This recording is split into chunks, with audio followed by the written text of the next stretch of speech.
પ્રસંગ પાર પડતો હોય છે। ત્યારે હું નવ દંપતીને સુખી લગ્ન જીવનની શુભેચ્છાઓ સાથે ભગવાનને પ્રાર્થના કરું કે એમનું જોડું અમર રાખે। આ સંસારની જવાબદારીઓ જ્યારે સંભાળી રહ્યા છે ત્યારે એમની તમામ જવાબદારીઓ સંભાળવા માટે ભગવાન પરમાત્મા એમને અતૂટ શક્તિ આપે અને સંસાર જીવનમાં જ્યારે આજે બંધનથી બંધાઈ રહ્યા છે ત્યારે એ માતા પિતા હોય, સાસુ સસરા હોય, એમના સાથે મળીને એક નવા જીવનની શરૂઆત કરી રહ્યા છે ત્યારે એમના સમાજના કામો કરવા માટેની અને આવનાર સમયમાં તમામ ક્ષેત્રમાં ખૂબ નામના મેળવવા માટેની ભગવાન પરમાત્મા એમને શક્તિ આપે એવી તબક્કે ભગવાન પરમાત્માને પ્રાર્થના કરું છું। આ 116 સમૂહ લગ્નના માધ્યમથી તમામ જે પરિવારો છે એનો લાખો રૂપિયા, કરોડ લાખો રૂપિયા આજે આ સમિતિએ એક સમૂહ લગ્નના બંધનથી બચાવ્યા છે અને લાખો રૂપિયા જ્યારે સમૂહ લગ્ન સમિતિએ આયોજકોએ બચાવ્યા છે ત્યારે સમૂહ લગ્નની સાથે સાથે આ તમામ સમાજો એક શિક્ષણમાં આગળ વધે, તમામ જે નાના મોટા ઘરના જે ખર્ચાઓ છે, વટ વતનને વ્યસન જે સમાજો એ છોડશે, જે પરિવારો છોડશે એ પરિવારો આવનાર સમયની અંદર ખૂબ આગળ જશે। ત્યારે વિશેષ ન કહેતા હજી મારે અમદાવાદ સમૂહ લગ્નમાં પહોંચવાનું હોવાથી આમ તો મારે ખરેખર અહીંયા 2-3 કલાક કાઢવા જોઈએ, પણ આજે 3 સમૂહ લગ્ન છે એટલે અહીંથી આ સમૂહ લગ્નમાં આપ સૌની વચ્ચે લગ્નની શુભેચ્છાઓ પાઠવી, સૌ વડીલોને અભિનંદન આપી, સમિતિને અભિનંદન આપી જ્યારે અમદાવાદ પહોંચવાનું છે ત્યારે હું ફરી ભગવાન પરમાત્માને પ્રાર્થના કરું કે આ જેણે આયોજન કર્યું છે, જેણે આ બીડું ઝડપ્યું છે એના ઉપર ભગવાન પરમાત્માના ચારે હાથ રહે, એ પરિવારને ખૂબ આગળ લઈ જાય અને નવ દંપતી જે લગ્ન જે આજે જોડાય છે એમને સુખી લગ્ન સાથે ભગવાનના આશીર્વાદ મળે અને ખૂબ જે ક્ષેત્રમાં છે એ ક્ષેત્રમાં પ્રગતિ કરવા માટેના ભગવાન એમને આશીર્વાદ આપે એ શબ્દ સાથે હું આ આયોજનને અને મને પણ આ આમંત્રણ આપીને તમારા બધાને દર્શન કરવાનો મોકો આપ્યો એ બદલ બધાનો આભાર માનું છું। સ્ટેજ ઉપર એક દીકરી મળી આવી છે જેના માતા પિતા જે હોય તે સ્ટેજ ઉપર આવીને લઈ જાય। 2.5 વર્ષની દીકરી છે, હું માનું ત્યાં સુધી આ પેલા જે એલઈડી ઉપર પણ દેખાય છે એટલે જે એનો પરિવાર હોય એ મુખ્ય સ્ટેજ ઉપર આવીને દીકરીને લઈ જાય। ફરી પણ અહીંયા મને બોલાવી મારું સન્માન કર્યું અને તમામ બધાના દર્શન કરવા માટેનો એક સર્વ સમાજના દર્શન કરવા માટેનો મોકો આપ્યો એ બદલ ખૂબ ખૂબ હૃદયપૂર્વક આભાર માનું છું। ખૂબ ખૂબ આભાર બહેનશ્રી। સ્ટેજ પર એક નાની દીકરી મળી આવેલી છે, અહીંયા એલઈડીમાં પણ એ દીકરીને બતાવી રહ્યા છે, તો ઝડપથી એમના જે પણ માતા પિતા સગા સંબંધી હોય એ ઝડપથી મંચ પર આવી અને આ દીકરીને મેળવી લે। દીકરી બહુ રડી રહી છે, તો જે પણ માતા પિતા છે ઓકે મળી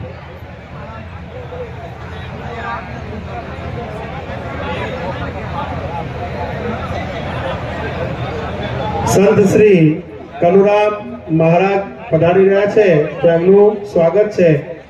એના જે લગ્ન વિધિ થાય પહેલા ફરાર થઈ ગયા, હવે કયા કારણોસર થયા છે આપણી સંસ્કૃતિ પરંપરાગત એ જૂનવાણીને ધ્યાનમાં રાખીને એક સર્વ ધર્મ અને સર્વ સમાજને એક સરખું સન્માન આપ્યું છે અને સરખું સન્માન આપ્યું છે ત્યારે આને એક આપણી હિન્દુ ધર્મની જે સંસ્કૃતિ છે એ સંસ્કૃતિને મજબૂત કરવા માટેનું કામ પણ આજે આ શિક્ષણની વાત છે પણ જીવનભરનો જે સાથ છે એવા જ જ્યારે પ્રભુતામાં પગલાં પાડનાર સર્વ નવ દંપતીને આજના લગ્ન જીવનની ખૂબ ખૂબ શુભેચ્છાઓ આપું છું।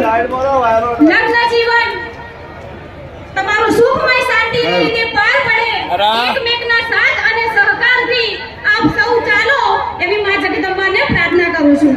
સાથે જ આજના સમૂહ લગ્નમાં જે દાનવીર દાતાઓ છે એમનો પણ ખૂબ ખૂબ આભાર માનું છું કે સાહેબ આપણે બધાને ખબર છે કે જ્યારે ઘરે એક દીકરીના લગ્ન કરવા હોય તો લગભગ 12 મહિના પહેલા તૈયારી કરીએ છીએ।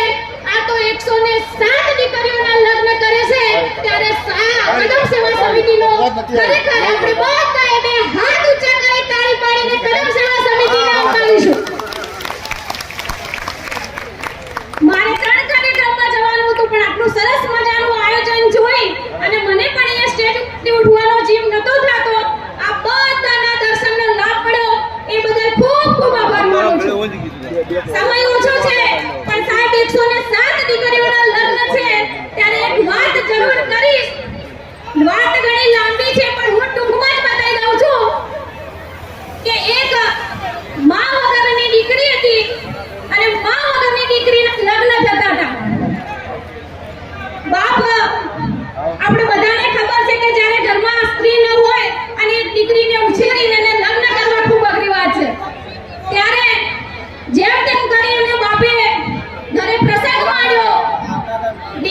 પૂછ્યું કે બેટા તારી માં હોત તો તું તારા મનની વાત કરો, પણ એક બાપ તરીકે તને પૂછું છું કે બેટા તારે શું જોઈએ છે?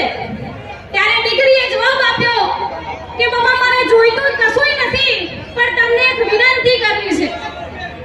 બાપે કીધું કે બોલ બેટા, તારી જે પણ વાત હોય હું માનીશ.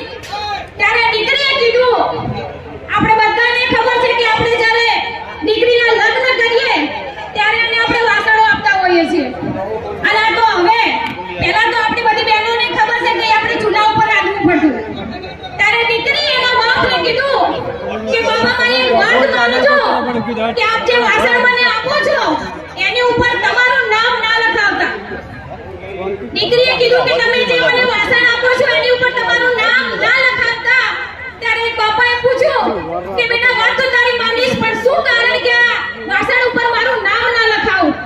ત્યારે દીકરીએ સુંદર જવાબ આપ્યો કે બાપા વાસણ મારે ઘરે લઈ જઈશ. કોઈક વખત એવું સારું કે નરસું ટાણું હશે અને આ વાસણ મારે ચૂલા ઉપર મૂકવા પડશે, અને ચૂલા ઉપર મૂકીશ ત્યારે આ વાસણ એ કાળા થશે, અને જ્યારે કાળા થશે ત્યારે આ વાસણ માંજવા માટે મારે એની ઉપર માટી રગડવી પડશે. ત્યારે હું નથી ઈચ્છતી કે મારા બાપના નામ ઉપર આ માટી લાગે, એટલા માટે કહું છું કે વાસણ ઉપર તમે નામ ના લખાવતા. મારો કહેવાનો ભાવાર્થ એટલો જ છે કે દીકરી બે ગુણ તારે છે.